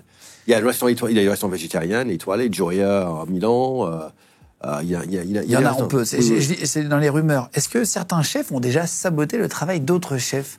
Est-ce que c'est déjà arrivé qu'un chef fasse tout pour que le restaurant à côté ou la ville d'à côté ait une baisse? Non, je pense pas. Je pense qu'il peut y avoir des concurrences entre les chefs, mais en général, ils sont quand même... C'est une confrérie. Est-ce que la vaisselle est importante dans les étoiles? Est-ce qu'il faut avoir de la belle porcelaine pour avoir des étoiles ou pas forcément? C'est vraiment le contenu. Non. Or, ce qui est important à savoir, c'est que quand un client va... L'attribution d'une étoile, ou 2 ou 3, change beaucoup de choses avec chaque attribution. Pourquoi? Parce que la clientèle, souvent habituée à aller dans un restaurant étoilé, a certaines attentes. Il veut une belle assiette, il veut des belles argenteries, il veut la nappe en lin, il veut un bon câble, parce que souvent, il veut un bon service. Bien sûr. Et souvent, c'est un problème avec la première étoile, parce que le restaurateur, le chef, peut avoir des clients qui ne sont pas contents. Pourquoi? Parce que la clientèle attend un certain niveau qu'ils n'arrivent pas à faire. Est-ce qu'il y a des chefs qui refusent des étoiles? Qui vous ont dit, non, moi, j'ai pas envie d'emmerde. Oui, on a dans le passé, il y avait, par exemple, notamment, il y avait Alain Saint-Darens à Lucas Carton, qui avait 3 étoiles depuis très longtemps, qui a décidé qu'il voulait pas poursuivre 3 étoiles. Donc, soi-disant, on ronde les étoiles. Mais ça, c'est pas possible, parce que d'abord, l'étoile, c'est pas quelque chose physique qu'on donne, c'est un point de vue, c'est une opinion. C'est comme un critique de l'art, donne un point de vue, ou une critique d'architecture. Une critique, on peut être d'accord ou pas d'accord, mais on peut pas rendre une opinion. On peut pas refuser une étoile. On peut pas, si on peut refuser, mais elle y sera quand même. Il sera bien sûr que le guide existe pour les lecteurs, pas pour les chefs. Les inspecteurs laisseraient des signes aux serveurs pour montrer qu'ils sont là. Non. C'est dans les rumeurs sur Internet. Non. Je vous lis tout, puis vous me dites non, bien sûr, non, jamais. Il n'y a jamais un truc pour reconnaître. Non, ça c'était dans le film Burnt avec Bradley Cooper, qui l'un des signes d'un inspecteur Michelin, c'est qu'il laisse tomber une fourchette par terre pour voir si quelqu'un le ramasse. Oui. Mais ça, c'est pas comme ça. Non. Les inspecteurs doivent forcément boire de l'alcool pour goûter si les mets sont accordés au vin. Il faut avoir une culture aussi du... Non, en général, il faut, mais comme évidemment, il faut que la consommation d'alcool est très minime. En général, c'est un verre avec le repas, juste pour voir si la qualité, c'est important pour voir si le vin au verre et la cave de vin, parce qu'il y a un symbole des grappes de raisin pour montrer une belle cave. Certains restaurants étoilés n'ont jamais été inspectés. Est-ce que c'est possible qu'il y ait une étoile alors qu'il n'y ait personne qui soit allé? Non. Il y a... C'est impossible. Non, c'est impossible. Il y avait un événement dans le passé, il y a 20 ans maintenant, je pense que il y avait un restaurant, tout le monde sort ça, toute la presse sort ça chaque fois, qu'il y avait un restaurant, le fameux, c'était le Ostend Queen en Belgique. Et c'était un restaurateur qui était en train d'ouvrir un restaurant. Et il y avait un restaurateur belge 3 étoiles à l'époque qui connaissait le patron du guide Michelin Belgique à l'époque, qui a convaincu ce directeur de guide de mettre ce restaurant dans le guide avant que ça ait ouvert. Malheureusement, il a fait ça. Le guide est sorti. Le restaurant n'était pas encore ouvert. Donc, évidemment, ça fait un scandale. Il y a 20 ou 25 ans de ça. Ça fait un scandale. Évidemment, le directeur du guide a été viré parce que c'était une faute grave, impensable. Et on a mis à la hache les 10 ou 15 ou 20 000 guides de Belgique qui avaient cette erreur dedans. Ils ont refait. Donc ça aussi, ils sortent ça, mais c'était quelque chose qui était passé une fois, mais ça, c'est... Non, les restaurants, par définition, les restaurants étoilés sont inspectés tous les ans, au moins une fois. Tous les ans, parce qu'on cherche le deuxième étoile. En fait, le guide, les inspecteurs veulent, leur plaisir aussi, c'est de trouver les restaurants qui sont... Enfin, l'inspecteur, il doit d'abord faire... c'est comme ça qu'on progresse dans la carrière aussi. C'est de trouver des bijoux, des perles rares à donner les étoiles, ou donner le deuxième, ou donner le troisième. Donc, chaque séance étoile, l'inspecteur propose ou l'addition, ou malheureusement aussi la suppression des étoiles. Après, on prend d'autres inspecteurs pour retourner, pour confirmer cette addition d'étoiles ou non. Mais un inspecteur, s'il fait 10 propositions d'addition d'étoiles, il n'y a aucun qui a confirmé, c'est pas forcément une bonne chose pour la carrière. Certaines familles des inspecteurs ne sont pas au courant qu'ils travaillent au guide Michelin. Genre, c'est secret, comme à la police, par exemple, sur certains postes. Voilà. C'est possible, mais bon, c'est rare parce que, c'est vrai, dans l'entourage, oui. Il y a beaucoup de gens qui, avec les copains, les amis même, oui. Mais ça, peut-être, évidemment, l'époux, l'épouse, en général, ça se sait parce que, pour expliquer pourquoi... Ils sont pas là. Oui, voilà. À la maison. Mais pour l'entourage, ça reste secret. Le chef Gusto de Ratatouille, dernière rumeur, oui. Le chef Gusto de Ratatouille est inspiré du chef étoilé Bernard Loiseau. C'est ce qu'on s'est dit, c'est possible. Ça, je ne sais pas répondre, mais c'est possible. C'est possible. J'ai pas mais eu la réponse. Les critiques gastronomiques dans le Ratatouille étaient inspirés par François Simon, qui était un très grand critique pour le Figaro. Quand ils sont, on va reparler de Bernard Loiseau après, mais quand ils sont complètement anonymes, les inspecteurs, est-ce qu'ils ont un faux nom pour les réservations, pour les trucs ? C'est compliqué, parce que ça veut dire faux nom sur la carte de crédit aussi, hein, parce que souvent on demande maintenant des cartes de crédit pour réserver, donc oui, on réserve sous les faux noms. Voilà, à mon époque, oui. Ah, waouh. Oui. Et pour une carte de crédit, il y a marqué que c'est guide Michelin dessus. Non, on n'a pas des cartes Michelin parce que ça aussi, ça commence d'être. C'est tricky, comme on dit en anglais. C'est pas facile à gérer. C'est compliqué, ouais. C'est compliqué. Juste, comment vous êtes retrouvé là? Vous êtes cuisinier au départ, vous êtes commis de cuisine. C'est comme ça que vous commencez. Oui. Ça veut dire quoi, commis de cuisine Commis, c'est l'entrée. Enfin, c'est après un stagiaire. Un commis, c'est que. C'est le mousse dans la marine, c'est là où on commence. C'est vraiment le plus bas rond de l'échelle. Donc, tu commences un commis, c'est que là, tu fais les bases. Moi, dans le restaurant Une Étoile que j'avais, chaque matin, on arrive à 9h. Et moi, j'étais le seul commis. Dans les grands restaurants, il y a peut-être 2 ou 3 commis. Donc, j'avais une vingtaine de caisses en bois qui m'attendaient. Les artichauts, les carottes, les pommes de terre, les échalotes, les oignons, les crustacés, la volaille. Donc, il fallait hacher, éplucher, tourner les artichauts. C'est vachement difficile de tourner un artichaut. J'ai appris beaucoup de choses. Il faut, avec des couteaux, il faut une habilité. Après, ouvrir tous les coquillages, séparer les coquilles Saint-Jacques, les langoustes, etc. Vider les volailles, ça aussi, c'était quelque chose. Après, tu prends ton repas avec l'équipe. On était 12 en cuisine. À midi, tu manges, entre midi et midi 30. Après, les clients arrivent. Tu es à ta station, tu écoutes le chef pour savoir si t'appelle. Après, tu pars à 15h. Après, tu vas nettoyer ta station. Et puis, tu reviens, tu as 3 heures de coupure et tu reviens à 18h. Là, on vous voit sur la photo qui apparaît à l'image, c'est le deuxième en partant de la droite, c'est ça, debout. C'est ça. Vous avez arrêté 1 an plus tard. Oui. Vous n'avez pas fait longtemps en cuisine. Non. Vous n'avez pas tenu la pression, c'est vous qui dites ça. C'est pas la pression, c'est les horaires. Franchement, c'était l'esclavage. La semaine commençait le mardi matin à 9h. On bossait le matin, on déjeunait ensemble avec l'équipe. On terminait à 14h30, on nettoyait ta station. À 15h, tu pars, tu vas dans ta chambre de bonne, parce qu'on était payé à l'époque 600 francs par mois. Hein. Tu vas dans ta chambre de bonne, tu dors, tu reviens à 18h, tu fais la mise en place, tu manges, et après tu fais le service, et puis tu rentres. Et t'es crevé, hein. Et après, on terminait le service le dimanche midi. Donc, à dimanche 15h, on était libre. C'était dimanche après-midi. À Paris, il y a 40 ans, il n'y avait rien. Tout était fermé. Donc, c'est la seule soirée que tu es libre. Vous n'avez pas supporté ça, quoi. Tu te retrouves avec tes potes de cuisine. Tu fais, tu fumes des cigarettes, tu bois de whisky, tu joues aux cartes avec eux. Et puis, le lendemain, tu fais... C'est comme ça partout, non? Dans tous les gros restaurants, les horaires, c'est difficile. Bien sûr.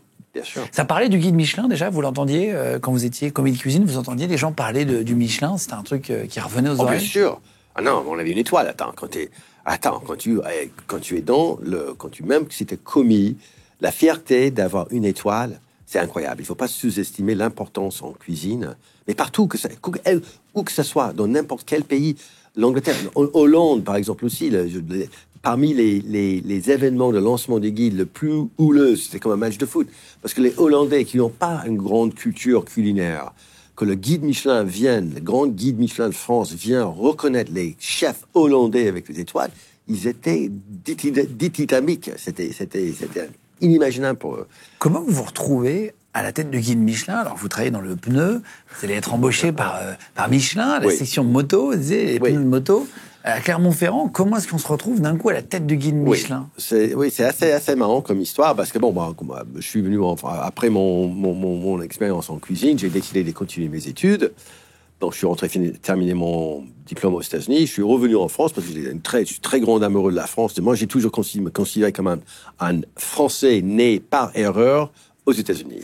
Donc, à 16 ans, j'avais décidé déjà visiter de la France la première fois. Voilà, je suis français, je vais retourner. Donc, je suis retourné en France. J'ai fait une école à Fontainebleau qui s'appelle INSEAD pour un MBA en 1986 et 87. J'ai eu mon diplôme. C'est un diplôme MBA. Et oui. Et donc, j'ai eu l'INSEAD me donner en France, ça ouvre beaucoup de portes. Donc, j'ai toujours eu des offres d'emploi à droite, à gauche. Et à un moment donné, j'étais proposé d'aller à Clermont-Ferrand pour travailler chez Michelin, dans le pneu. Je n'aurais jamais imaginé. Pour moi, le guide, tu sais, c'est comme l'église. Tu peux être catholique, mais tu ne penses jamais que tu vas devenir le pape un jour. Donc, pour moi, le guide, c'est vraiment, quand tu es en cuisine, c'est quelque chose qui est c'est presque suprême, quoi. Ouais. Voilà, donc j'ai passé 4 ans dans le pneu, et ça s'est bien passé. Et mon conseiller de carrière chez Michelin m'a demandé qu'est-ce que je voulais faire après. Donc j'ai écouté, si possible, je vais évoluer peut-être à l'étranger, en Asie ou aux États-Unis. Oh, by the way, si un poste d'inspecteur au guide Michelin, en rigolant, un poste au guide Michelin, ça m'intéresse. En rigolant. Il m'a dit, pourquoi tu dis ça? Donc, j'ai expliqué que, j'avais un passé quand même, et j'étais un grand passionné des restaurants étoilés. Donc, j'ignorais qu'il cherchait depuis 1 an quelqu'un pour... Un grand patron?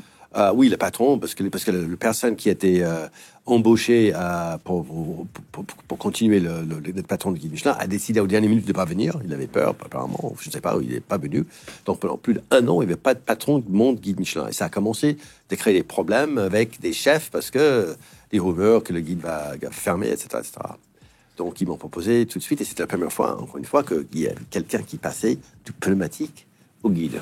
Et vous allez croiser Robuchon, qui est très sceptique à votre égard, qui vous dit, un Américain aussi, on en parlait tout à l'heure, oui.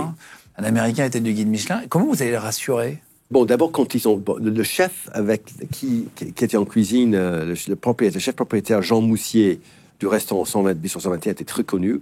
Le chef de cuisine André aussi était connu, donc c'était une bonne maison. Il savait que c'est une fois que tu travailles dans un restaurant étoilé, la rigueur, tu connais tes produits, tu connais les méthodes, tu connais tes choses, donc c'est rassurant. Mais aussi, j'ai une mémoire dans ce que je mange, c'est incroyable. Hein. Et quand je parle avec des chefs, j'étais capable de lui dire, Joël, que son crème de chou-fleur au caviar que je vais manger jamais, avec le pintade, avec le macaroni farci de foie gras. Il avait sorti son menu? Ah oui. Et vous aviez mangé longtemps avant chez lui? Il y a 20 ans. Ah, wow. À l'époque, oui. Vous sortez un menu d'il y a 20 ans? Oui. Je me rappelais exactement ce que j'avais mangé. Et même chose avec Guy Savoie. Ça l'a surpris, ça? Ah oui, t'es étonné. Jusqu'au point où, quand je suis allé une fois au l'atelier Robuchon, j'avais réservé pour amener ma femme, et il a fait, le chef, recréer ce plat qu'il avait fait il y a 20 ans pour moi. Oui. Oui. Quand vous réserviez à votre nom, parce que vous avez une vie privée, donc vous êtes avec votre femme ou des amis, machin, vous réservez à votre nom. Est-ce que là, comme vous le disiez avant, là, il y a les bouchées doubles pour vous à chaque fois? Oui. Ça a été un avantage? Oui. En fait, ils essaient de vous inviter, les gens, à chaque fois? Quand j'étais au guide, c'était très compliqué, parce que les chefs voulaient aussi me donner beaucoup... D'abord, souvent, le chef parlait que avec moi. Ma femme, comme elle n'existait pas. Et j'ai écouté, t'inquiète pas, c'est pas à cause de toi, c'est simplement parce que le guide est tellement important pour eux, il faut qu'il soit sur moi. Mais la deuxième chose, c'était on avait des plats après plats, et souvent, ils essayaient de pas me laisser payer, en tant que particulier, qui était... Ah oui, c'était impossible. Ah oui, à chaque fois, c'est gratuit. Pas possible quand j'étais au guide. Sacré avantage, quand même. Oui, mais bon, j'avais vraiment du mal de leur faire comprendre que je ne pouvais pas déontologiquement accepter un repas gratuit, même en privé. Est-ce que vous pourriez nous raconter, est-ce que vous avez un restaurant, vous avez découvert en France, original, qui vous a marqué? Pas forcément par la nourriture, mais une expérience un peu hors norme. Je pense à Emmanuel Renaud, Flocon de sel. Hein. C'est un 3 étoiles, mais c'est à Megève, hein, qui est un restaurant extraordinaire, hein, parce qu'il travaille avec les produits de Lac Lamain. Et c'était quand même un restaurant fantastique, mais aussi des restaurants qui sont même dans simples, je ne vais pas dire simples, mais qui utilisent, par exemple, un produit, par exemple, Bruno, à l'Orgue, qui est le spécialiste du truffe. Ça, c'est un restaurant qui est quand même spectaculaire. Il faut aimer les truffes, mais c'est une cuisine basée de truffes. Non, je disais, par exemple, est-ce que vous êtes retrouvé dans un restaurant, dans une grotte un peu étonnante, dans un lieu un peu original? Est-ce que vous avez un restaurant un peu qui vous a étonné, quoi? Ah oui. En France, il y avait un qui était en Corse. Oui, chez Paul Canarelli, qui a Murtoli. Il y a qui a un restaurant dans une grotte qui est même assez particulier. Mais moi j'aime. C'est vrai que moi, je suis pas personnellement pas très fan des c'est pas du gimmick, mais moi je suis c'est la nourriture avant tout, quoi. Voilà. Juste une question, comment est-ce que vous faites pour que les inspecteurs ne deviennent pas copains avec les restaurateurs, on va dire locaux, de leur zone? Oui, en fait, ils changent zone chaque année. Donc, s'ils sont, par exemple, je dis n'importe quoi, dans le nord, et par exemple, ils sont en Bretagne et un petit peu de Normandie, il fait cette zone pendant 1 an, et après, il ne retourne pas après 4 ou 5 ans. Il change oui, de oui, zone. oui, oui. Ah oui, chaque année. Hein. Et alors, si par exemple, je sais pas, n'importe qui, Benjamin, qui est derrière la caméra, ouvre un restaurant demain, oui. Et qui se met à faire de la très bonne cuisine, oui. mais qui n'a pas de pub, comment est-ce qu'un inspecteur de guide Michelin va décider d'aller chez lui? Mais ça, c'est une excellente question, et ça, c'est le vrai travail. Est-ce que vous découvrez? C'est le vrai travail de l'inspecteur, c'est de dénicher ces nouveaux restaurants. Des pépites, quoi. Et des pépites. Et en fait, souvent, quand un inspecteur est sur place, il va, dans l'hôtel, il va demander, par exemple, à le responsable d'hôtel, même la réception, dis donc, je suis de passage, parce que l'hôtel ne sait pas qu'il est inspecteur du guide Michelin, je suis de passage, est-ce que vous pouvez me recommander un bon restaurant dans le coin? Où il va dans une boulangerie, il demande au boulanger, il va acheter un petit morceau de viande dans une boucherie, il demande au boucher, ou même dans le restaurant, quand il est dans un restaurant, il demande au serveur, dis donc, quand vous n'êtes pas en service, vous allez où? Donc, il pose des questions comme ça pour savoir les locaux. Et c'est comme ça que les inspecteurs peuvent découvrir des restaurants qui n'ont aucune visibilité en ligne, aucune visibilité digitale, aucune publicité. Souvent, c'est un couple, soit le homme ou la femme en cuisine, l'autre membre de couple en salle, avec 1 ou 2 employés. C'est des toutes petites entreprises qui font 25 ou 30 couverts et qui sont extraordinaires. Et ça, c'est le vrai bijou. Et ça, du métier, le plaisir. Et ça, c'est le vrai valeur ajoutée du guide Michelin, de pouvoir porter de lumière sur ces établissements. Vous avez raconté, quand on a préparé l'émission, une expérience désagréable, mais un peu drôle, au Japon, avec un étoilé. C'était un restaurant, un maître sushi qui était une star. Alors, il y a des stars au Japon, maître sushi. Oui. Je crois que c'était impossible d'avoir une table avant je ne sais plus combien de temps. Oui. Vous pouvez raconter ça? Oui, c'est avec l'un des plus gros maîtres de sushi au Japon qui s'appelle Jiro. Jiro, qui doit avoir 100 ans maintenant, il est plus en activité, je pense. C'est son fils qui a repris. Mais je suis allé avec un inspecteur japonais, parce que moi, je ne parle pas japonais. Et en fait, c'est difficile d'aller dans un restaurant japonais sans quelqu'un qui parle japonais, parce que, bon, maintenant, il y a des traductions Google, mais à l'époque, ça n'existait pas. Et ils sont souvent pas équipés pour avoir des étrangers dans le restaurant. Donc, je suis allé à Sushibashi Jiro. C'est dans une espèce de bouchée d'un métro. Enfin, c'est vraiment dans une station de métro. Hein. Et ils avaient 10 places. Et Jiro, comme j'étais l'invité, enfin bon, on paye la note, mais j'étais son client d'honneur, il a fermé le restaurant pour moi. Et donc, au Japon, le riz est presque aussi important que le poisson qu'on met dessous. Donc, c'est du riz, c'est du vinaigre, c'est le poisson, l'autre ingrédient, et c'est la température. Donc, pour être vraiment apprécié, il faut que tu montes ça directement du main de Jiro. D'accord? Quand il y a 10 personnes, évidemment, tu attends que les 10 autres mangent lorsque sushi. Ah oui, en fait, un maître sushi, c'est quelqu'un qui... Non, mais ça, je pense qu'on ne connaît pas. Moi, je ne connais pas. C'est quoi? Il passe, en fait, c'est une personne face à 10 personnes. Voilà. Donc, le maître de sushi, il prend le riz, il le forme dans son main. Il le roule, quoi. Il le roule pour que ça soit à la bonne température. Il met du riz, du vinaigre très spécial, le riz très particulier. Le riz, c'est presque une religion au Japon. Hein. Le Japon, pour les gens qui ne connaissent pas le Japon, c'est pas notre pays, c'est notre planète. L'obsession, la qualité, la rigueur. Il faut 7 ans, c'est comme aller à l'école de médecine pour être un chef de sushi. Le vinaigre, ils ont des fabricants de vinaigre qui font ça depuis 10 générations. C'est un truc de fou. Et après, le produit, que ça peut être du poisson cru, ça peut être des œufs de poisson, ça peut être de poulpe, pour plein de choses. Et donc, il est roulé dans sa main que pour vous? Que pour moi. Et votre ami? Et non, l'autre, l'inspecteur ne mangeait pas, justement. Traduisez. Donc, comme j'étais l'invité un peu le patron de Guide Michelin, pour eux, c'était un grand moment. Ils sortaient des produits, par exemple, Hokkaido, l'île d'or de Japon, la ville de Sapporo. Il y avait les Jeux Olympiques il y a quelques années, enfin quelques décennies. Hokkaido, c'est une île au nord et les eaux sont très froides. Donc, le meilleur poisson vient de l'eau très froide. Donc, il avait sorti les espèces de palourdes géantes, mais qui sont quand même gluantes. Des Japonais, ils aiment bien beaucoup des textures, des fois un peu gluantes, et des choses des fois assez fortes au niveau de poisson. Donc, je mangeais un après l'autre, et j'avais pas de temps entre les deux. Et après 10, j'en pouvais plus. Vous gavez, quoi. Oui, et en 10, j'en pouvais plus, et je me suis dit non, il faut continuer. Donc, je pensais que je risquais d'avoir un incident diplomatique en refusant de manger. Donc, j'ai tout mangé. Et des fois, le pulpe, par exemple, était tellement caoutchouteux, c'était presque comme du caoutchouc, quoi. C'était mais très plein de flaveurs, donc c'était très très compliqué. Et bon, j'ai arrivé à faire ça, mais je me suis dit, oui, c'est plus un plaisir en fait là. Après, j'ai mis quelques semaines avant de pouvoir manger du sushi, parce que c'était tellement fort. C'est quoi la chose que vous avez mangé le plus improbable?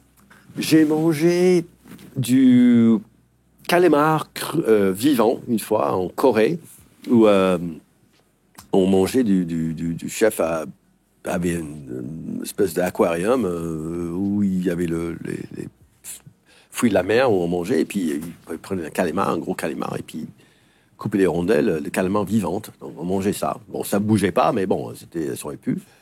J'ai mangé Alex Atala, qui est à 2 étoiles à Sao Paulo, au Brésil, le restaurant DOM, du fourmi amazonienne. Les fourmis? Fourmi amazonienne, mais bon, c'était pas vivant, pas comme un homme. C'était René Redzepi, il utilisait des fourmis vivants, que moi j'ai trouvé un peu bizarre, mais bon. Mais ça, c'était du fourmi amazonienne, dans des grosses fourmis. Bon, c'était un peu le sel, si tu veux, un peu le pavage de cuisse. Et je trouvais ça, c'était très très citronné, très intéressant. D'abord, je suis pas très insecte, mais j'ai goûté ça, c'était intéressant. Et j'ai mangé aussi, c'est un truc aux spécialités hongkongais en hiver, le soupe de serpent.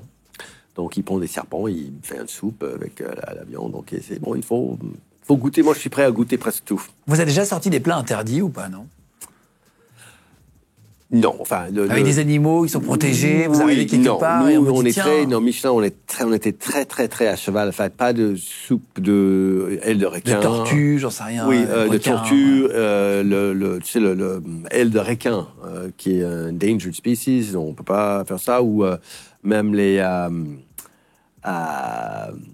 petits oiseaux en France, les ortolans, non? Les ortolans, merci. Les ortolans, les choses comme ça, non. Ça, c'est très... Il faut être éthique, c'est très important d'être éthique. Vous avez goûté au crocodile? Je sais qu'aux États-Unis, sur l'Est, sur la partie des Keys, d'Orlando, on peut manger de l'alligator. Oui, j'ai mangé l'alligator une fois. Qu'est-ce que vous en pensez, ça? Moi, j'ai goûté, j'ai pas trouvé ça extraordinaire. Non, c'est pas extraordinaire. Il n'y a pas de goût, c'est comme les escargots. C'est quoi le goût de l'escargot? Non, les escargots, je suis pas d'accord. Non, c'est très bon. Ah oui, si vous l'assaisonnez pas. Non, mais voilà, c'est quoi le goût d'un escargot sans le beurre, sans le pistou, le goût d'un escargot sans rien. Ça me fait saliver de parler de ça. C'est quoi votre plat préféré? Patron de guide Michelin, c'est quoi son menu, enfin son plat favori? Moi, j'aime bien. Moi, je suis très poisson et j'aime bien les poissons. Il y a un restaurant en Espagne qui s'appelle El Cano, qui est fantastique, qui a 1 étoile depuis pas mal de temps maintenant. Ils sont, je ne veux pas dire malheureusement, mais c'est un peu le cas, dans le 50 Best, qui est très bien, le 50 Best. Bon. Le problème, c'est que dans le 50 Best, il y a impossible d'avoir un... C'est quoi le 50 Best? Le 50 Best, c'est aussi une reconnaissance qui reconnaît les 50 meilleurs restaurants au monde. Et c'est par vote. Et il y a des jurys. Et je dis... Bon, ce qu'ils font, c'est différent parce que il n'y a pas de contrôle, c'est complètement différent que le guide Michelin, mais c'est quand même très... influent. C'est influent, c'est surtout facile à comprendre. Le 50 Best, on sait que c'est le meilleur restaurant du monde, c'est le numéro 1, c'était Noma. De toute façon, ils avaient tous 3 étoiles Michelin. C'était Noma, c'était oui, c'était des vrais bons restaurants. Oui, Mirazur. Il n'y a aucun restaurant dans le 50 Best qui est dans pays où le guide Michelin est présent qui n'a pas au moins une étoile Michelin. Donc, le Festibest ne va pas vous faire découvrir un restaurant catastrophique, qui est pas reconnu par le guide Michelin. Mais enfin, c'est un peu du. Pour moi, les gens, ce qu'ils font, c'est différent que le guide Michelin. C'est voilà. Mais bon, c'est très bien. Moi, j'ai toujours. C'est quoi votre plat préféré? Parce que vous n'avez pas répondu, mais oui, du pardon. restaurant. Oui, Elkano, eux, ils font du turbo. J'aime le poisson, hein, mais j'aime bien. Ils cuisent ça au feu de bois, dans les espèces des espèces de cages en fer forgé spécial. Ils mettent ça sur le feu de bois et ça préserve toute la qualité du poisson. Et moi, j'aime les choses simples, des poissons les choses qui sont du goût, des produits de goût. De texture, où tu sens vraiment le... Donc le turbo, c'est votre poisson préféré? J'aime c'est bien quoi votre viande préférée? Le bar, j'aime bien le bar aussi. La viande, je mange de moins en moins de viande rouge. Il faut dire que, juste pour des raisons personnelles, avant, j'aimais du beefsteak et tout ça. Je mange moins de ça, de veau, tout ça. Je mange de plus en plus des légumes, des fruits et légumes. C'est juste, peut-être en vieillissant, je préfère ça, mais... Et votre dessert favori, c'est quoi? Moi, j'aime bien l'île flottante. Simple, en fait. Simple, oui. C'est simple. C'est pas si facile à faire que ça, une bonne île flottante? Moi, je sais faire. Enfin, en fait, c'est une crème anglaise avec du blanc d'œuf. Avec c'est pas si facile à faire. Ouais. Non, mais moi, je cuisine les soufflés à la maison. J'aime bien cuisiner, toujours. C'est quoi la pire expérience que vous ayez eue, un peu drôle, en termes d'hygiène? Est-ce que vous êtes déjà arrivé dans un restaurant, vous avez dit waouh? Oui, j'étais dans un restaurant en Chine. Et en fait, quand on est arrivé, c'était pour un restaurant de dim sum. Quand on est arrivé, c'était vraiment street food. Hein, donc, les chaises et tables en plastique, avec pas une nappe, mais une espèce de nappe en plastique, et des énormes espèces de bacs en plastique aussi, avec les pichets de thé chaude. Et donc, on se servait du thé, et après, on prenait nos baguettes, et on mettait du thé aussi sur les baguettes. Et j'ai pas compris pourquoi. Et en fait, c'était pour stériliser les baguettes. Donc, ah oui, donc je me suis dit, bon, d'accord, mais on buvait le thé. Mon thé était apparemment stérile, mais c'était pour nettoyer les baguettes. Donc, je me suis dit, bon, d'accord, je vais pas retourner dans ce restaurant. En 2020, la Coupe du Monde de la boulangerie a décerné le prix de la meilleure baguette à la Chine. En 2024, le vainqueur du championnat du monde de pâté en croûte est un chef japonais. Oui. Est-ce que on a été très très bon, on est toujours bon en cuisine? Est-ce que les autres pays sont devenus aussi de plus en plus forts? Bien sûr, mais il faut pas, pour moi, la France, pour beaucoup de chefs, beaucoup de cuisiniers dans le monde, reste le berceau de la gastronomie. Hein. Il y a très peu de chefs qui ne vont pas au moins venir en France faire un stage. Quand tu vas dans quand beaucoup de restaurants étoilés en France, tu vas trouver au moins quelques étrangers stagiaires qui sont là. Souvent, ils viennent pour faire des stages pour apprendre la technique de cuisine française. Il y a beaucoup d'étoilés, par exemple, en Allemagne, en Hollande. C'est la technique française. Hein. C'est la cuisine française. C'est dispo dans plus de 40 pays dans le monde, le guide Michelin. Oui. C'était, enfin, en tout cas, quand vous y étiez. Oui. Est-ce qu'à un moment donné, on a un sentiment de toute puissance? Quand tout le monde vous craint comme ça, est-ce que ça développe chez vous un truc un peu de... Écoutez, il faut rester humble. Je pense que ce qui m'a beaucoup aidé, c'est le fait que j'ai commencé en cuisine par la petite porte, hein, même si j'ai pas resté longtemps. Et en fait, je vais citer un homme extraordinaire qui malheureusement nous a quittés il y a pas longtemps, Michel Guérard, des sources de Eugénie-les-Bains, dans les Landes, un homme incroyable qui a eu plus de 40 ans consécutifs de 3 étoiles Michelin. Il dit que nous, les chefs, on est des marchands de bonheur. Et c'est vrai, il faut, pour réussir, il faut le volonté, le vouloir de plaire, de faire plaisir aux clients. Et c'est très important, ça. Donc, je pense que et le guide Michelin est là simplement pour aider les clientes trouver les restaurants qui correspondent à ce qu'ils cherchent. Et donc, c'est une symbiose. Le guide est là pour créer de la valeur pour le lecteur et par extension, créer la valeur pour les chefs. Et c'est pour ça que je suis très, très combien content qu'il y a le 50 Best, le Goemio, TripAdvisor, Yelp, enfin tous les autres. D'autres guides. Toutes les autres guides qui encouragent les gens d'aller au restaurant et qui donnent du business aux restaurateurs, parce que le guide Michelin existe quand il y a une industrie, une profession de restaurateur en bonne forme. Il y a une appli ou pas, une application ? Oui, absolument, qui marche très bien. À mon époque, il n'y en avait pas, maintenant ils ont bien développé l'appli. Le 24 février 2003, Bernard Loiseau, qui avait 3 étoiles à l'époque, va mettre fin à ses jours. Oui. Il avait 53 ans à l'époque, et il y a le guide Michelin qui a été accusé à l'époque de l'avoir poussé au suicide parce que, justement, sur une menace de perdre une étoile, etc. Oui. Est-ce que ça, c'est quelque chose... Vous faisiez vraiment très attention à ça, vous disiez, vous préveniez même... C'était un sujet pour vous, en tant que patron, que ça n'arrive pas ? Oui, enfin, je veux dire, moi, je pense que, Bernard Loiseau, on connaît bien, il souffrait des problèmes aussi de psychologiques, c'est connu, hein.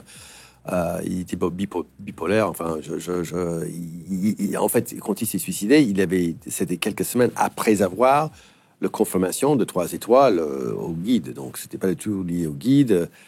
Je sais que, de toute façon, le suicide, c'est quelque chose qui est tellement extrême comme geste. Je veux dire, c'est mieux de changer de métier. Je veux dire, c'est pour moi, la pression, on dit la pression des guides Michelin. Non, d'être restaurateur, et c'est la pression. Vous avez des employés, vous avez des clients, vous avez une famille. N'importe quel entrepreneur a des pressions, hein. Pour la pression, un chirurgien pédiatrique cardiaque, ça, c'est du pression. Tu fais une neurochirurgien, ceux qui sauvent des vies. Voilà, ça c'est du pression. Hein. On est en cuisine, avec tout le respect, bien sûr, une pression, parce que il faut faire en sorte que le restaurant fonctionne, que pour payer les employés, pour payer les fournisseurs et faire nourrir une famille, il faut que ça marche. Bien sûr, les pressions, mais je pense pas que les guides Michelin. Vous faisiez 2 fois plus attention quand même, justement, quand il y avait une perte d'étoiles, de prévenir. Moi, j'ai essayé avertir quelques chefs à l'époque, pas quelques chefs, mais quelques à raison ou à tort, hein, parce que ça me faisait la peine. Peut-être à la limite, j'étais avec mon background trop proche aux professionnels, hein, parce que le guide Michelin n'est pas là pour les chefs, le guide Michelin est là pour les lecteurs. Mais par exemple. Sébastien Bras, le fils de Michel Bras, voulait sortir la maison Bras de guide, parce ils disent nous le guide, on n'est pas d'accord avec leur déontologie, donc et ça c'est recevable, mais le guide est là pour les lecteurs et pas pour les chefs. Vous parliez tout à l'heure du prix des étoilés, j'ai regardé aussi avant, donc un menu, 1 étoile. À Paris, on a pris une ville pour juste donner un exemple, oui. Donc c'est à peu près, c'est entre 150 et 250 euros. Vous le disiez, de 250 à 350 pour 2 étoiles et 300 à 450. Oui. Est-ce qu'il y a des étoilés, on peut manger pas cher en France ? Oui, bien sûr. Il y en a plein. On peut arriver à manger moins cher que ça, même. Oui, bien sûr. Il y a des restaurants, je ne peux pas les citer comme ça, mais il y a des restaurants qui ont des menus menu midi, peut-être à 40 ou 50 euros, menu le soir. Étoilé. Oui. On peut arriver à manger. On peut, bien sûr. Et le midi, c'est moins cher que le soir, c'est pour ça que vous dites ça ? Souvent, il y a des menus midi, oui, bien sûr. Mais par définition, tu ne vas pas forcément avoir la même cuisine que tu as le soir, mais ça doit être bon. 45%, on en parlait tout à l'heure, 45% des Français fréquentent un fast-food au moins 1 fois par mois. Oui. 67% des 18-34 ans, ils vont 2 à 3 fois par mois. C'est une étude du Crédit Agricole sur la restauration rapide. Vous disiez, vous n'êtes pas un énorme fan de fast-food, vous n'allez pas dans des chaînes classiques. Il n'y a pas une chaîne qui se démarque où vous dites, tiens, ça c'est pas mal quand même. Je me suis dit que je vous poserais la question, c'est intéressant, comme c'est 67% des gens. Oui, bien sûr, ça c'est la vie. À votre avis, c'est intéressant. Ça c'est la vie aujourd'hui. Les gens, ils ont moins de temps. Et c'est vrai, dans en dehors des chaînes américaines, il y a d'autres chaînes. Par exemple, une chaîne anglaise, Prêt à manger, qui est pas mal. Hein, franchement, il y a des nouveaux chaînes qui commencent, ou Joe and the Juice, ou il y a des chaînes maintenant au Cogine. Enfin, il y a des autres chaînes en France qui commencent de faire un peu du fast-food, mais c'est pas typiquement les cheeseburgers et les nuggets et toute cette process, cette cuisine très très ultra processée, mais donc il y a une vraie demande pour les gens de pouvoir manger sainement, mais rapidement et pas trop cher. Et donc, le fait que ça soit rapide n'est pas forcément mauvais, mais il faut que ça soit sain et pas trop gras, pas trop de sel et pas trop de produits chimiques. Si vous aviez un conseil à donner à vous tous chez vous, qui soit vous nous écoutez en podcast audio, soit sur les plateformes, mais est-ce que vous auriez un conseil à donner pour repérer un bon restaurant? Comment est-ce que on cherche, on marche, on est avec sa femme, avec des potes, avec son mari, avec quelqu'un, avec ses enfants?